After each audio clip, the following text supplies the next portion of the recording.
Welcome back. Welcome back, everybody. It's that time of year where we do get a tiny bit flaky, but we are back. We got National Championship and all March Madness to recap. Plus, it's the best weekend of the year. The Masters start today, if you're listening to this on Thursday, plus a lot more. But the show starts right now.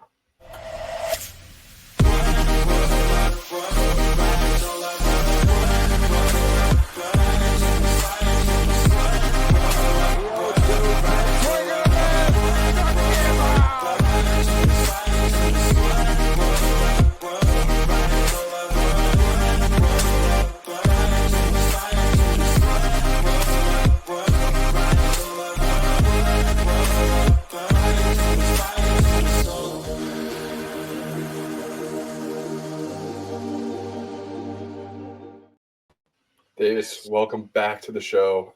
It's that time of year, Davis. Like I said, we do get a little flaky. I got schoolwork still going on. You got stuff going on. It happens. But I had to send out a message to my guy today. It's Masters week. We have the national champ. We have all this stuff to talk about, Davis.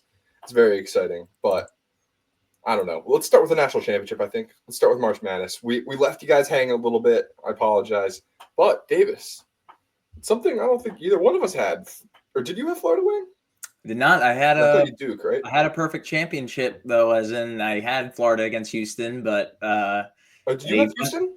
I actually not to boast or anything, but I had a perfect Elite Eight, perfect Final Four, and perfect championship matchup. Golf claps. The only reason I won. That's the only reason I won our bracket challenge. I actually won our bracket challenge. I don't know if you know this. I texted you today. Obviously, I won our bracket challenge, and I didn't even have the right winner. That's how far ahead I was in points. Which one? Best time of the year? Did you win that one? No, I can't. Well, I would have won if Houston won, but brutal. Yeah, tough scene. But dude, great Final Four and championship. Yep. Everybody last week was crying and complaining and being like, "This tournament stinks. There's not enough Cinderellas." Blah blah blah. And a lot of fair criticism probably because of the transfer portal and all this stuff. And I saw that. In the national championship game, actually, there were no 5-stars on either team. So, it's a different era of college basketball and maybe a little cause of concern for Cinderella's carriage. But I've heard a lot of people saying she'll be back. Anyway, Davis, a lot of people are hyping up the Final Four and this national championship, saying it had to lead up to, something. And it did. It did. Both Final Four games were electric, to say the least. I mean, Florida and Auburn wasn't, the biggest game ever, but it was a slugfest, and Walter Clayton, man. I mean, I've been saying this in a lot of group chats and stuff, but this guy's a lottery pick. I know he's not the best defensively, but, at the end of the game, he showed up defensively, and, he wasn't the best in the national championship game, but in the Elite Eight and Final Four, he had 30-point games in each, and he was the first player to do that since Larry Bird himself. Elite company, to say the least. I mean, it's a lot of March heroes we talk about, like my guy Dante Gianvincenzo, a lot of guys, but Walter Clayton Jr. has to be up there, man. Seriously. Larry Bird from Indiana State. Come on, there you go. I just want to make sure. The Sycamores, baby. Kind of an easy one, but you never know. It's kind of obscure. Completely agree. Walter Clayton just pulled off a Dante DiVincenzo heist when it comes to his draft. More so, yeah. Probably more so. Before this. I mean, he was playing well this year, but I mean, there were shots that he was taking. Like, there were times where he was heat checking himself, and I was not even that I was rooting for Florida or rooting for anything. I just as a watcher or viewer, just saying, like, really? Oh, that's a terrible shot, and then it's just nothing but net. And I'm like, he's like playing 2K. It's like everyone out there is just like shooting it, but he's like perfect release greening it, and you're like, I mean, he greened it. You can't do anything about it. No, when it goes back to your Final Four statement, I mean, I would say in recent history, this has been the best Final Four and championship matchups in the last decade, probably. To be completely honest, I saw a stat that I found very interesting that in all three games, both Final Four and the national championship, the team winning at the Final 4-minute TV timeout, whoever was winning ended up losing the game, which is crazy. So there was just comebacks in the last 4 minutes, basically, of every single game. But I would say that Duke-Houston game was the one that you put the candle in the cake. You just lick the icing off the top. that was an all-time game. I was All-time sweating it collapse. out having Houston as my national champion. Yeah. I couldn't have been happier, but I would say on the flip side, I would not want to be a Duke fan waking up Sunday morning, because it probably felt like a terrible, terrible nightmare that you've had all these NBA draft lottery number 1 picks, top 5 picks in the last 8 years, and that's what you do. I mean, they flamed out in the last 8 years, and I'm not a Duke fan myself. I really do not like Duke, so I was in pure pleasure watching that game. But it is really atrocious what they've been doing and how they've been mishandling the March Madness. I know, and they haven't been to a national championship in 10 years now. So, like, there has been, I mean, I don't want to say steady decline, but this year they were back to form. I mean, they killed Alabama in the Elite Eight, I believe, put their foot on their throats, and everyone was like, oh, okay, this team's going to win the national championship. And in that Houston game, it looked like they were. They were kicking their ass most of the game. They were up like 10, 11 with like 4 or 5 minutes left. And then at the 3-minute mark, Houston was like, actually, we're not going to lose this game. And they fought their asses off every single possession. Like, credit to Sam. I know he lost the national championship, but like, he coached his ass off in that Duke game. And I thought he was going to win the national championship purely because they won that Duke game. That was a time collapse, though. Everyone's like being like, Cooper Flag missed the shot. That wasn't anything. Proctor kind of screwed it up when he missed that first 1-1, or it was, I don't know if it was a 1-1, but he missed that first foul shot with a couple minutes left. And I mean, even with like 30 seconds left, Duke was up 5 or 6, and man, that was a tough loss. I'm not a Duke fan at all, but like, they were kind of likable this year at the end. People were like, this is cool, fun to watch. And then the hate was turned up back to 10 when they lost. The White Lotus meme was going crazy that everybody was sitting on. I mean, it was a fun night on Twitter, but like you said, tough night to be a Duke fan, man. But tough. Yep, I have two fun things for you here, just to keep piling it on Duke, because I'll do it for the full 35 minutes of this podcast if we really wanted to. Wearing his Maryland shirt, he has to. Duke only made 1 field goal in the last 10 minutes and 30 seconds of the game. Wow, 1 field goal from the field. That is atrocious. Number 2. This is just kind of fun on a personal level. I was watching this game I was watching the first game of the Final Four with my dad, and then I went home to watch by myself the second game. My dad and I were talking about how, like, there is a play that we haven't seen very often in basketball that I would use as a coach, and he actually did use as a coach when he was like coaching in high school. He was coaching like 12, 13, 14-year-olds, where the person inbounding the ball just puts it right out in front of the guy who's guarding him. What's your first reaction? Swat it away, right? Yeah. That's a technical foul. Yeah. So my dad and I are talking about it, and we're like, that's an amazing play. Like, you should put it out there if you're running out of time and hope that he swipes it out. That's a technical foul. I forgot they did that. Dude, that's almost exactly what happened at the end of that game. I mean, the Duke guy didn't put it out for him, but the Houston guy swiped it while Duke was out of bounds, let Con Knippel shoot a free throw to turn into a 6-point game with 30 seconds left. I saw that, and I was like, that's the most insane. Like, someone's listening to me, because we were just talking about it. I've never seen it in a game before. That is crazy. I used to do that a lot as a big man. I would commit that technical. yeah. But it happened, and I was like, wow, like, this 1 point is going to win Duke the game. That was my prediction in the moment watching that, because I was like, wow, people are going to talk about that. But then no, Duke decided to choke it even more and actually lost the game.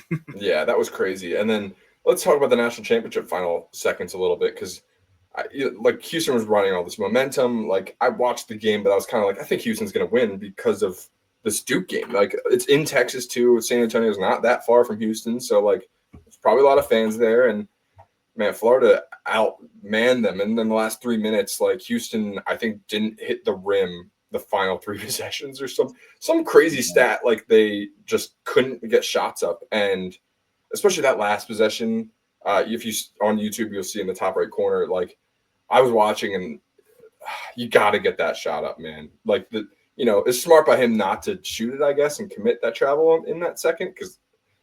But like, None of his teammates were around, and that was tough No, way to end. it was ugly, and I felt bad. So that's Emmanuel Sharp, and he played very well all year, and he did not have a great massive game. bucket in the Duke game with like he did. Yes, he 12 did. seconds left or something. Yes, he right? did.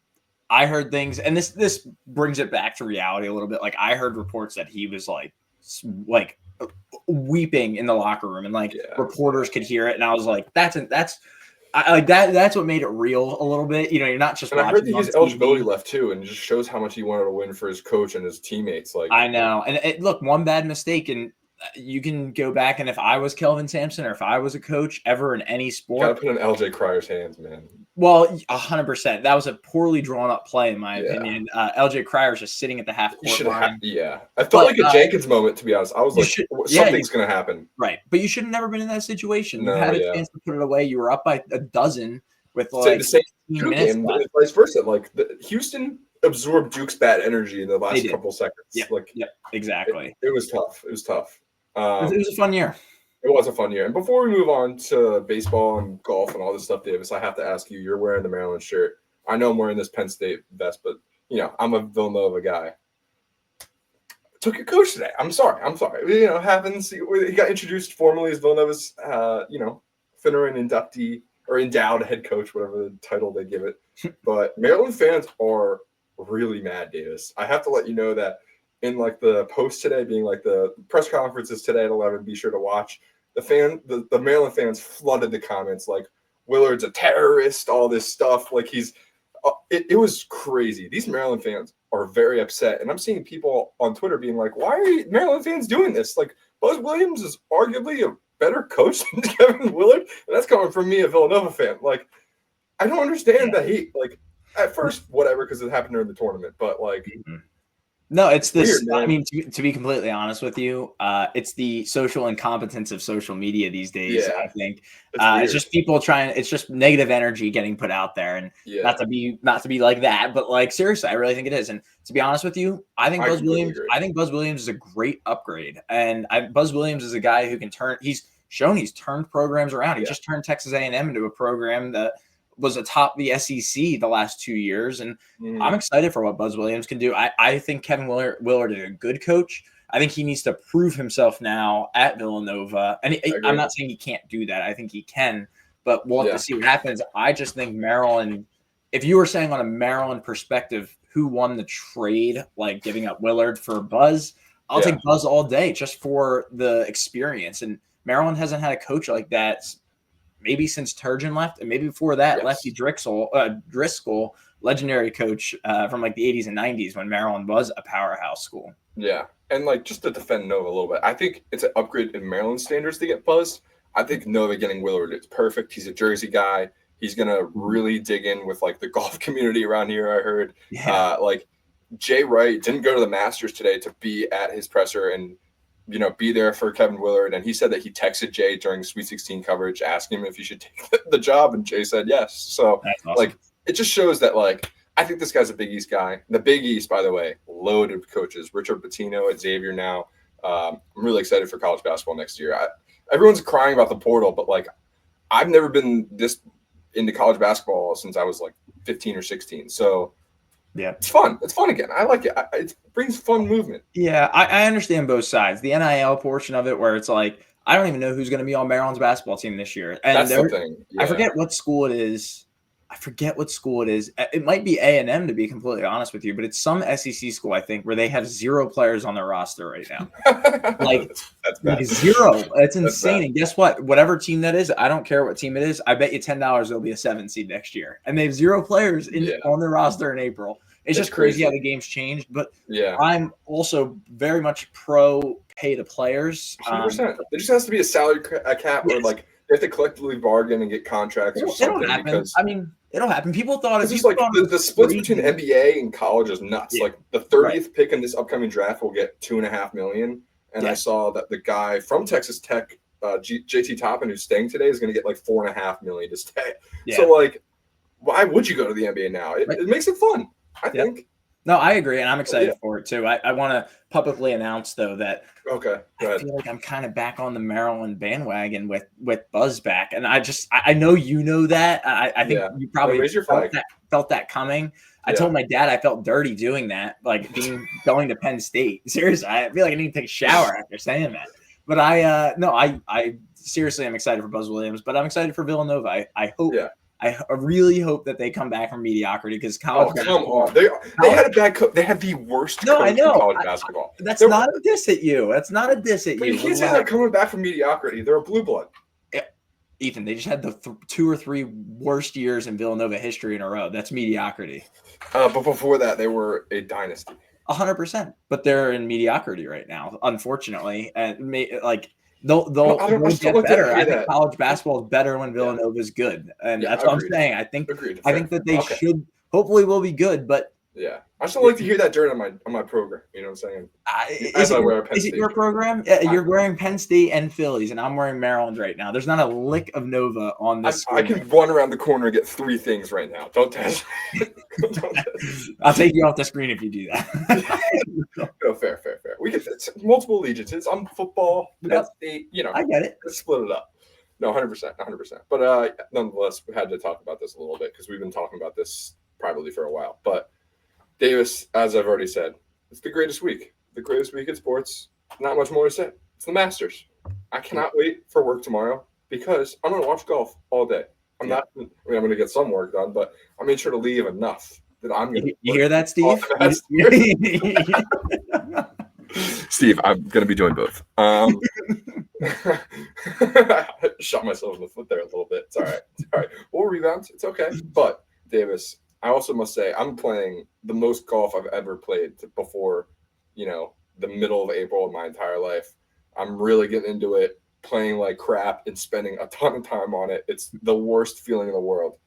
But watching the Masters, it's like I'm going to learn something this weekend. I'm gonna become a pro. Like the Masters is gonna get me to another level. But there's something about it when you're playing a lot of golf, when you're in the golf vibe, you got the golf bug, for lack of a better way of saying it. The Masters just puts a smile on my face, man. There's nothing really like it. It's the birds chirping in the background, they control that environment to a T, and it's perfect. No other sports event is like it. The fake birds, I want to point out there. I know. But I completely agree. I played, it's obviously so minor league-ish, but I played Augusta last night on my dad's simulator. I thought you were going to say on 2K. No. Okay. It's always fun to play on the simulator, kind of get a lay of the land at the course a little bit. I'm playing again. Know what you're going to be turning every turn. Yeah. By the way, some holes insane. I only took 3. 9 and 13 are really tough this year. Maybe out of necessity, not choice, but I only hit 3 wood in the simulator, and I was hitting it well. Just want to let they were giving me some strokes, but I won. I shot a 95, and I won. Oh hell yeah! Shot a 45 on the front. What'd your dad shoot at Augusta? 83. Oh, you won with strokes. Okay. Yes, that's all. Yeah, with strokes. Okay. With strokes. Net. Okay. Yeah, net. Absolutely. Okay. Did they change the golf scoring rules? No. But no, never. No, but if any of these pros have my number, they can ask me, how I would play the hole, and I'll tell them. You should let Max Homa know because I think he's really going through it right now. Yeah, he might need some of my advice. Yeah. That's how bad yeah, or Tiger Woods, because apparently I just had to throw this in here. Maybe you can refresh me on this. He did tear his Achilles a couple weeks ago, right? And then he did put out another statement recently saying that his Achilles is okay and he's going to try and play. You got April Fool's, brother. Okay. All right. Yeah, that was April Fool's. I forgot what day that was. All right. He actually, unfortunately, I think he must have not like he ruptured it so bad he couldn't go, but he's actually not at the Masters this weekend. He missed Champions Dinner last night. April Fool's. Yeah, he did. He missed Champions Dinner last night, so he's not in the picture that is going to be going around. Oh yeah, actually, yeah, you're right. Yeah, you're right. But Dave, before we get fully into this, there is one thing I wanted to ask you, and then we'll talk about the odds in a second. But I've been hearing a lot about Phil Mickelson, the short game GOAT, probably. I just call him a wizard. He's a wizard. Yeah, but I'm saying that he's the greatest short guy. I wouldn't say that. I mean, I Phil don't in his know. prime, like, come on. The thing about the Masters is, like, if you can play your ass off around the greens, not on the greens, you're gonna win. And I mean, Phil's got to lay up with a second shot. Well, that's his thing. And getting off the tee, all that stuff is important too. But Phil needs to set himself up well. And I've been hearing he's been doing that. He's been playing very well. He's been playing very well, good golf recently. I heard it on a podcast. And I was like, oh, let me just check his number. I saw that Phil Mickelson top 20 is like plus 320.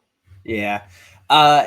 Look, Phil has good course history here. He just actually was. Well, yeah, he's a lot of good history here. Tied for second here just 2 years ago. Yes. So I wouldn't hate a top 20 bet on him. I don't think he's gonna win it. I just don't think he has the stamina these days. But I think a top 20 bet could be possible, even just to make the cut. But my favorite Phil bet out of everything is top senior. I think it's guys who are like 55 and older. He would just have to beat like Bernard Langard and like not BJ Singh isn't playing this year, but like Mike Weir, guys you've never heard of. I mean, Bernard Langard, but he's minus 150 to be the top senior, but he's basically the only senior that's still professionally playing golf. So is Freddie Couples playing? He is, yeah. Freddie Couples is playing. Freddie's always a menace. Phil has a big beef with him. They've had big beef, and I think they're in the same grouping tomorrow. So that could be. Well, Phil is like notoriously very nice to media, but is like I think the most hated, or formerly the most hated player on tour. Notorious bad guy. Phil Mickelson. If you really want to get into it, check his Wikipedia. But I personally really like watching him play golf. All that stuff aside, I do like watching him play golf. So I would love to see like a guy that even if it's not Phil, a guy that era, I should say, come back and play well, because it's like him, Tiger, like I don't even know, Jim Furyk, like. He's not even playing. I mean, it's really, if you're talking like late 90s. Maybe Jason Day. Maybe if you want to throw Jason Day in there. If you want to go way back and when they're younger, like late 90s to early 2000s, it's them two are the only two that are still like professionally. But like mid 2000s, late 2000s, like not a lot of guys like Adam Scott. Justin Rose, Adam Scott. Yeah. You start to get into Rory territory there. But like Jason Day, I think is like the cutoff before Rory. Jason Day is there. Yeah. So I don't know. I've always liked Phil the most out of most of those guys. It would be great to see him do something. Just watching him hit a chip that like you're like, what? And then he'll put it right next to the cup and he won't even smile, and you're like, my God, this guy's an animal. I used to love that. But let's get into the real meat and potatoes of the Masters, Davis. The returning champion, the two-time champion, the criminal, the felon himself, Scottie Scheffler, is the favorite at plus 400. But Davis, the talk of the town this week is Mr. McIlroy. Everyone is saying Rory's going to win. He's feeling it this time. He's playing good golf. It's the last one he needs for the Grand Slam. Can Rory do it? Can he? Absolutely. Will he do it? Sorry. I'm gonna say no. I don't think he's gonna do it. I haven't. There is no course history here in the last 10 years. I mean, he had one good Sunday back in 2022. He had a good Sunday that got him T3. Was that the Koepka year? What'd you say? Was that the Koepka year? That's the first Scottie year. Okay. I think. Okay. I just don't see it, and as well as apparently he's very open about it. He's having some elbow issues right now. So I'm going to say no on Rory, but I'm also not going to be shocked if we come back to watch this podcast in a week and Rory won by 5 strokes. We say, okay, like, good for you. Because you know what? Yeah. I'm almost half hedging my heart because I do want him to get the career Grand Slam. Me too. But I just don't see it with this pretty loaded field. I mean, honestly, you start going down this list. Obviously a lot of guys that you're like kind of split up into tiers, but yeah, I mean, you're seeing previous winners in Dustin Johnson. I know he's over on Live. People are saying he doesn't care. I was going to say COVID year too, but because it's in November. But yeah, Patrick Reed is a guy who's not even on the list. I think I would put my money where my mouth is in other places other than Rory. And I'm not saying it's those two, but I'm saying I think it could be a few other people here. Yeah. Where is Patrick Reed on this list? Like, he's just below Finau. He's actually he's also 80-1. He just barely didn't make the list. Because last year I remember guy at the bottom of the list on the first side, Joaquin Neiman was the hot live guy, and everyone was saying he might win, and he flamed out, I think. He's the hot live guy right now too. He's been playing the best golf on live this year. Because I know Bryson, apparently he hasn't chosen what ball he's going to play yet this week, or up until yesterday he hadn't. I haven't checked back, but Bryson can do whatever though. Like I remember, was it when he won the U.S. Open or the PGA that he didn't have like his driver, or he switched his driver and he won the tournament that weekend? Remember that? Yeah, it was. But dude, what I'm trying to say is that dude can show up with 10 clubs and still win. Yeah, absolutely. I like Bryson DeChambeau this week. Even talking about last year, he was tied for the lead with Brooks Koepka after the first round last year. He's changed his demeanor so much in the last 6 to 7 years. I mean, he was such a villain when he said that this course was a par 67. Yeah. Then he went out and shot a 75, and people were like, "Oh, like nice 8-over day, buddy." Like. He's obviously becoming much more of a content creator and fan friendly, and he won his second. Which has turned his brand around a lot. He won his second U.S. Open last year. So I think he's a guy who's 100% live this week. I just think he has to keep the ball in play. Yeah. He's one of the best iron strikers in the world, in my opinion, right now. He hits a long ball, but I just want to make sure that ball goes straight because sometimes he can get a little wayward. Yeah, and then a couple other guys I just wanted to mention. A guy that's screaming to me is Colin Morikawa. He's been playing really, really well the first quarter of the year, whatever you want to call it. Yep. I've seen his name on every single leaderboard I've tuned into a golf tournament. He's playing well. But the other guy I really like is Ludwig Oberg. He was playing well earlier in the year, but I heard he's not been playing well as recently. But he's one of my favorite young guys on tour. I think he can show up here. He played really well here last year, didn't he? Was he top 3, top 5? Yeah, he was top. I don't know if he finished top 3, but I mean, I think he was maybe tied for the lead going into like 13 or 14 last year. He was kicking ass last year. Yeah, I mean, I think two things. I agreed. Throwing Justin Thomas too. Oberg is probably my favorite golfer on tour. 100%. I think he's a guy who can win it for sure. I just don't think this is his year. He's had a down few weeks. It's inevitable. Ever since winning the Genesis about 2 months ago.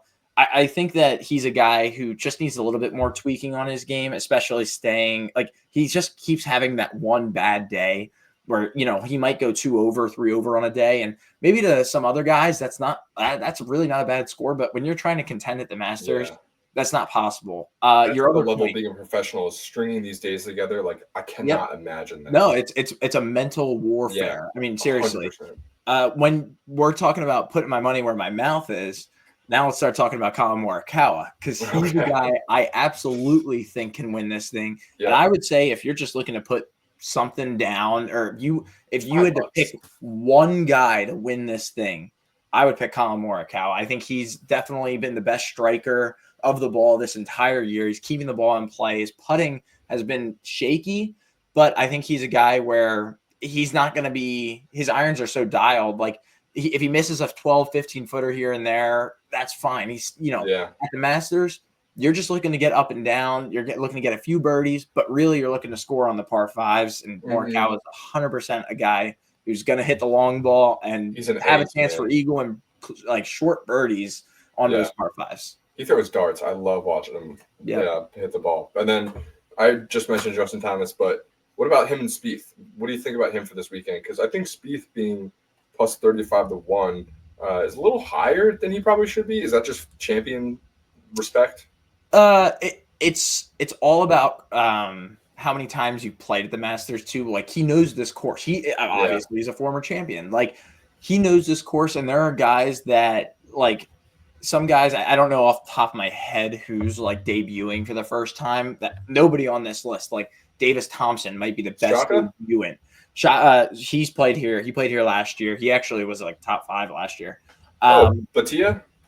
Batia might be a debutant. Yeah, those are guys. It is very open knowledge that debutants have no idea what they're doing at this course because this course plays like no other course in the world. And that's why they play the Masters here every year. It's the only major. We hear that, but it's important to restate that. So I think that having course knowledge and history could be better than anything in the world. If they change this course every year, Phil Mickelson would never have a chance to win on this course with this field ever. But because it's the Masters and he knows how to play it, that's why he could have a fighting chance. Yeah, I like it a lot. And then I would assume your pick is Morikawa, right? Yeah, if you were to give me one pick right now, I would pick Morikawa. But if your next question is going to be looking down the list a little bit for sure. Yes. I would put my medium dark horse on Brooks Koepka if you want to go that second. I was going to I love Brooks. I was just talking to my dad about how he doesn't get respect as a golfer being a 5-time champion. He's a 5-time major champion. He's not playing the best golf in the world. Again, live is live. And who knows what's going on over there, but he has not been playing great golf on live recently. So I think that this is where he turns it around and gets into that major mentality that we've seen for the last few years.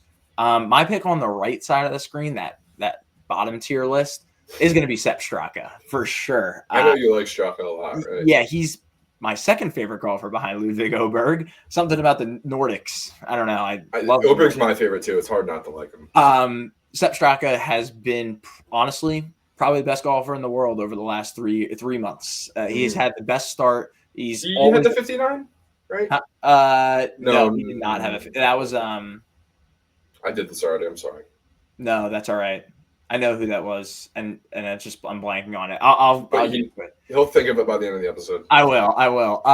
Sepp Straka is the hottest golfer in the world, in my opinion. And his iron game, again, this is a second shot course. This is all about your iron approach game. Sepp Straka could contend with anybody on this list with that. He just needs to putt decently, and I think he'll have a fighting chance. I like it a lot. What about Tony Finau? Is he ever going to win a major in general? It's a great question. I actually have him in pocket too. For this weekend? I do, yeah. Oh my God. I have a few guys that I How many wins picks? I think 5. But my God. But I put on Straka and Finau back in January. Okay. I actually have Straka. It says 80-1. I kid you not, I can send you the bet slip. I have him at 140-1. He's just been playing a lot better as of late. So I fortunately got him at a better number. Not what about the other one? I think I have Finau at 60-1. Okay. But I think he dropped. yeah. It's all part of the game, right? Yeah, Finau is a guy. I mean, top 10 Tony is what everybody calls him. He just isn't a guy that can finish it out. But I think he has a great course history here at the Masters also. And I think he's a guy who can contend and can be a guy that we see on that last page leaderboard coming in Sunday. And one more thing, that just kind of leaps out to me after we were talking about how Spieth's been playing here a lot, obviously because he's won. But what about a guy like Tommy Fleetwood? I feel like he's been here every year for the last 6 or 7, 8 years. And I mean, he hasn't won a major in general, I don't think. And he's been kind of in contention for a long time. Probably top 10 Tommy's got to be a nickname someone's saying. What about him? He's been playing here a lot, hasn't he? Yeah, he has. I'm not a huge fan of Fleetwood at this course. Okay.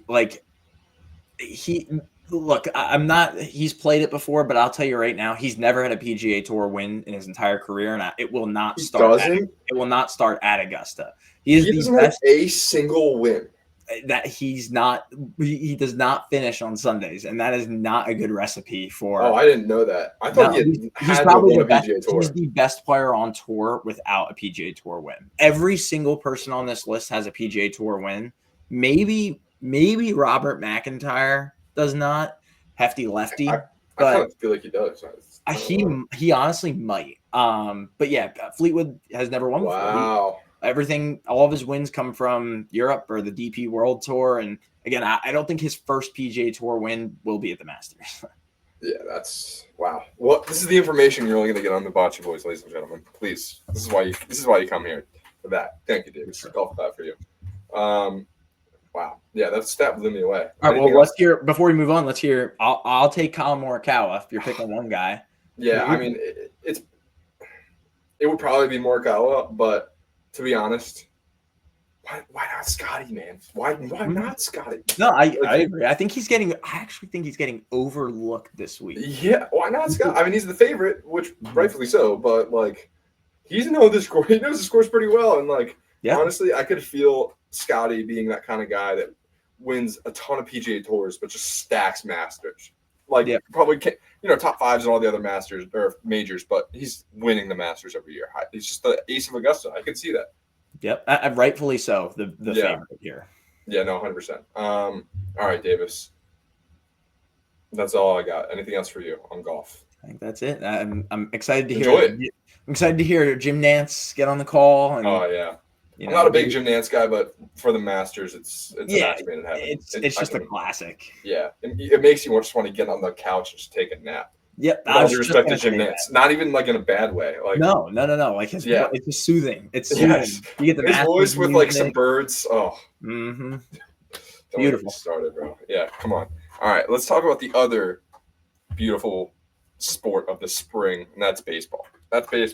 Phillies playing well right now, Davis. Playing really well right now. I got a big game tonight with the Braves. I believe it's right now, actually. But the big topic of the baseball season to start has been the torpedo bats, Davis. Everybody's talking about them. I believe it's by Victus. Is that the name of the company? I think they're the ones who make it. But yeah, there's a guy, an MIT grad who works for the Yankees. He's the one who. Are those the Marlins fielding coach or fielding coordinator or whatever? I think he might work for the Marlins right now, but because this is, I'll tell you right now, and we don't have to go. Yeah, you're the baseball guy, please.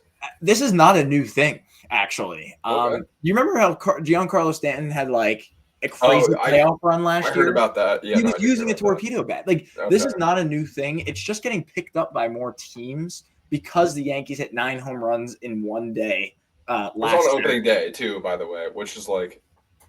I mean, if you really want to catch an attention of anybody, do something like that on opening day, and they'll talk about it for the rest of the season. Yeah, tie your franchise high, your 145-year franchise high in home runs in a single game.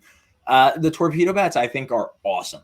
Yeah, I am someone that I love the innovation of baseball. I love the traditional aspect of baseball, of the sport, but I'm a big pitch clock guy. I'm a big you can't pick over 3 times. I am all about the innovation and the new stuff that baseball's coming out with. And the torpedo bat, I think, is 100%. It is 100% legal. That was my next question, because we can talk about how much we love these all day.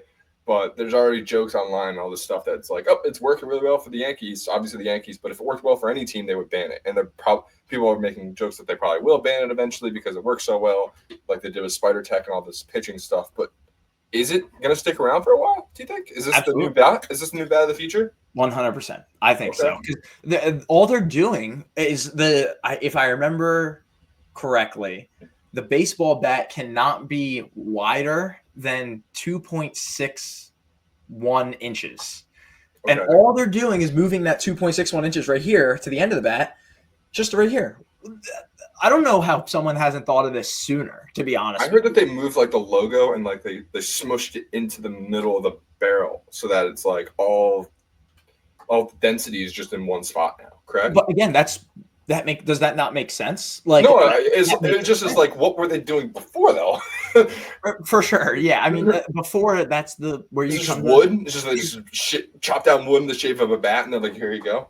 I mean, there's obviously a little bit more of a process to that. I would have to think so. It's just, it was never ending almost to the end of the bat of getting a wider, but it didn't make any sense for anybody that's getting jammed, like someone in this picture, Jazz Chisholm, who's known for getting jammed a lot. This bat is perfect for him. Yeah, Jam Chisholm.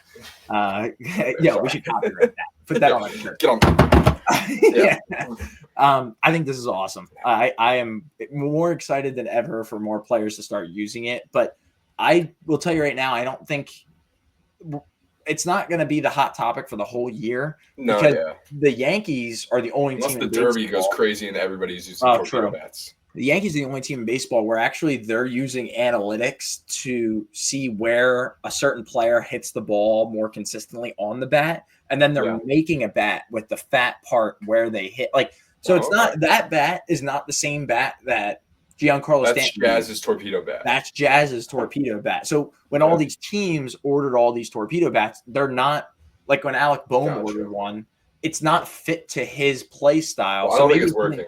Maybe he didn't like it at first, But what they need to do is take an off season and actually, basically, like golf clubs, fit all these guys. 100%. You got to train with it too. Like you got to wear it in like a baseball mitt too. Yep, like for exactly. better phrase. Yeah. But very cool stuff with the torpedo bats. It's genuinely shocking. Where it's like, what were they doing before? I don't know. It makes too much sense. But I know. Around the league elsewhere, like. Why do you have Hunter Green on here, actually? I'm just curious. Just you like Hunter Green? Just pitching well? Best pitcher in baseball right now. Ooh, over Paul Skeens. Is he the best pitcher in the NL Central? That is a great hot topic that we could talk about. Because I think Paul Skeens is like pitching out of his mind right now, right? I gave up 4 runs yesterday, but we don't have to. It's not like Hunter Green threw 8 innings and 2/3 of shutout baseball yesterday. Okay, all right, talk. Hype him up. Paul Skeens is a great pitcher, obviously. He would be my number 1 pick but Hunter Green is a close second. I think Hunter Green's been the best pitcher in baseball. Was he the two-way guy in college? Maybe, actually. He started as a two-way guy. Maybe. That sucks. He's only pitched in the MLB, but you might be right. That sucks that he never became a full-fledged. I know. That sucks. Anyway, but yeah, no, cool. Very cool. Very cool, Davis. Looking elsewhere around the league, anything you want to just like rip off about? I know we were trying to get into the Vlad extension, but anything else? I don't want to eat my words when this podcast comes out, but how disappointing have the Braves been this year so far? I mean, I know. They lost Acuna for over a month, and they've now lost Michael Harris to a PED suspension. Really? See. Today? Is that today? No, last week. Are you talking about Profar? You mean Profar? Sorry, did I say Michael Harris? Jackson Profar. Yeah. Jackson Profar. Fun stat though about that is apparently I didn't know this until like a few days ago. He's not playoff eligible anymore, so he's going to come back. He's going to come back and play after the suspension, but he cannot be on the playoff roster. No. Why? Because I think it's a new thing where maybe if this is your second time banned for the playoffs. For that year, you're not. Was he taking like a pregnancy hormone? He took the same thing Manny Ramirez used to take. Yeah. Oh, okay.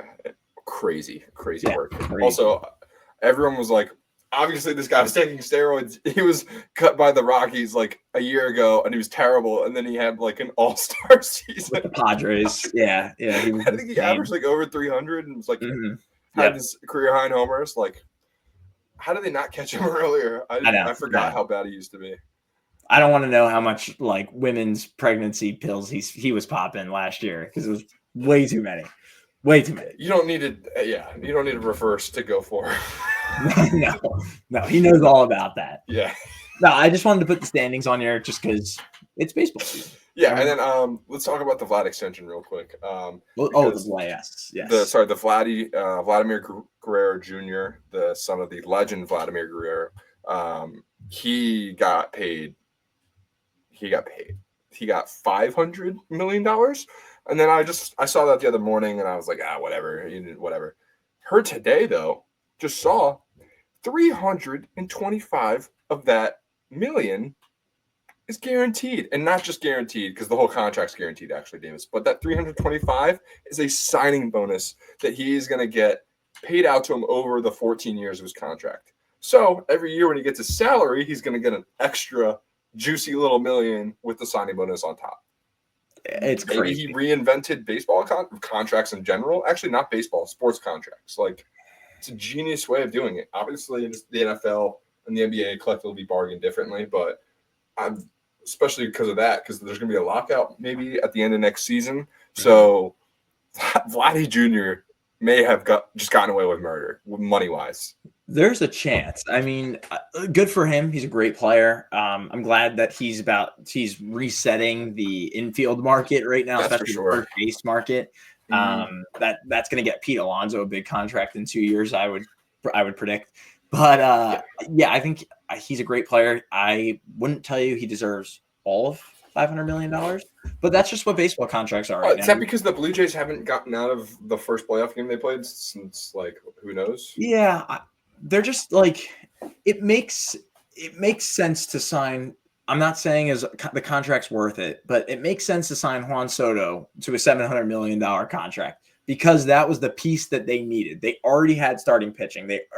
Actually, I don't know if any person deserves $700 million for sports. But... Agreed. But what I'm saying is that's the whole. No, I agree. The value.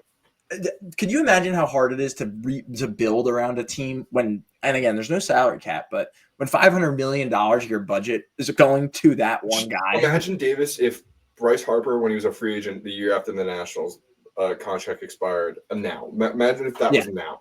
Like, the Phillies would probably have to pay double. I mean, obviously at least 800 probably because of the Soto number, but maybe higher if everything worked out and him and Soto were free agents at the same time. Soto gets the contract first. Is he getting 8 or 9? I would say 7. I would say 7 to 7. And then the way these contracts are trending, we're going to give some guy $1 billion at some point. I mean, seriously, the only guy that's worth $1 billion has just gotten signed last year, Shohei Ohtani. Right. I wouldn't be shocked if in 10 years we see a 15-year $1 billion contract. Who's the best young prospect right now that's going to get this contract? Is it Jackson Holiday? I heard it's a guy named Davis Heckman. I don't know. He's got some eligibility left. yeah.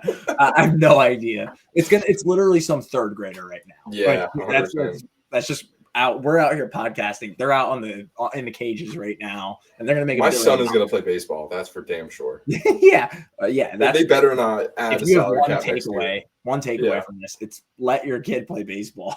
Yes, and if you're an owner of a baseball team, make sure there's no salary cap for when my kid goes to the MLB. Okay, so I want my kid in $2 billion. All right, True. $2 billion, bringing it home. But no, Davis. I mean, it's getting crazy. And then just talk about the Phillies real quick. How you feeling about the Phillies overall? You think they're going to win this division? Go on a run? Yeah, yes. Feeling good. Yeah, yes. I think we just showed it last weekend. We just beat the Dodgers in a series. Mm-hmm. Jesus Luzardo, man.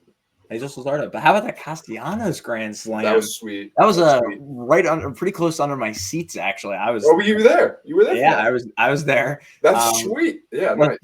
Was telling Caitlin that right because there was a pitching change right before, and that actually he hit the grand slam on that guy's first pitch. I was telling Caitlin that Castellanos needs to start getting hot. This is around. This is around the time where we need Castellanos. You were telling him he needs to get hot, or you were telling Caitlin how bad Castellanos was and how much you don't like him? Good mix of both. Good mix of both, for sure. Bruno Sosa, though, MVP. I'm going to start the fan club. That feeling in the area was all him and Rojas, but a little bit more Rojas probably. Yesterday. That was Rojas' fault. That was bad. But no, Davis, I totally agree. It's going to be a really fun Philly season. That Dodgers series was great. Really excited to watch any start with Jesus Luzardo or the wheelman himself, obviously. But long baseball season, focus on the Masters this weekend, Davis. It's the best weekend of the year because, the other 3 majors are great, but it's the beginning of golf season. The Masters kicks it off, and then it's gone in an instance, just like March Madness. So enjoy it while it's here. A lot of amazing golf tomorrow. And, put on those AirPods, noise cancel, listen to the birds chirping, listen to Jim Nance. I love it. Right? It's nothing better to spend your office Thursday than watching golf all day. I know. People think this is like the dead time of sports. No. Absolutely not. Sports are always on. You throw on. I watched. It's really sad, actually. I watched the entire Cardinals-Pirates game today. 12:35 start. It was 0-0 going into the 11th inning, actually. What an amazing game. There's sports on all the time, Ethan. Baseball. By the way, I still need to watch the Mariners doc, and I will do that. Do that tonight. Seriously. Okay. Do that tonight.